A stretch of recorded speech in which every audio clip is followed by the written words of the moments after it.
aurtengo liburu azokak ardazbi izango du nagusi, bat guk antolatzen dugun gitarauan, eta gain nagusia erotismoa izango da.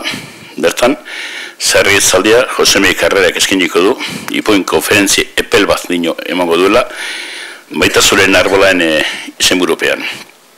Baita izango dira, baina gure medioetara murgildu biharrauki dugu, eta esan eurton igual beste urtatzulako, baina ekitaldi gitziago izango dira gure egital ofizial hortan. Izango da jostailu erotikoen tailarra ere, erotismo euskal hortasunan ze garrantzi izan duen eta dekon, bai ingura eta bar. Hortik aparte azken ingurtitan, ohitura da, kanpoko herrialde bat gonbidatzea Durangoko liburu eta disko azokan parte hartzera. Eurton, gonbidatu herrialde hori Kurdistan dugu, 5 estatutan zehar sakabanutako herrialdea, eta 10 eurek ere iaia ez dakize milioi persona biltzen dauen herri bat, eta beren inguruan egingo dira zenbait ekitaldi. Adierazpen askatasunan inguruan, kurdu eta euskararen hizkuntzan egoeraen inguruan ere, mai inguruak izango dira, baita ere nahi dugu aurrak eta gazteak hurbiltzea kurdu kultura horrela, eta aur literatur txokoan izango da kantu eta dantza gerraldi bat, kurduen kantu eta dantza gerraldi bat, baita ere poesia emanaldiak eta bar.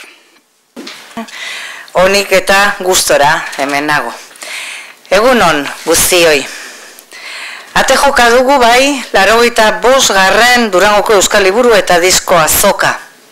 45. dagoeneko erraz esaten da.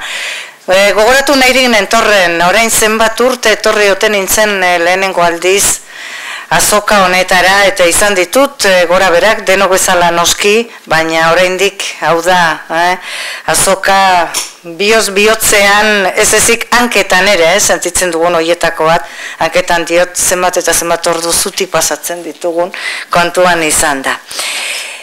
Ezan erraz egiten da beraz, 45 urte, baina horren beste urtez, horrelako ekimen bati eusten jakiteak asko esan nahi du, euskal kulturaz eta baita, hori posible izan dadin urtez urte, lanean ari zareten pertsona guztiez ere.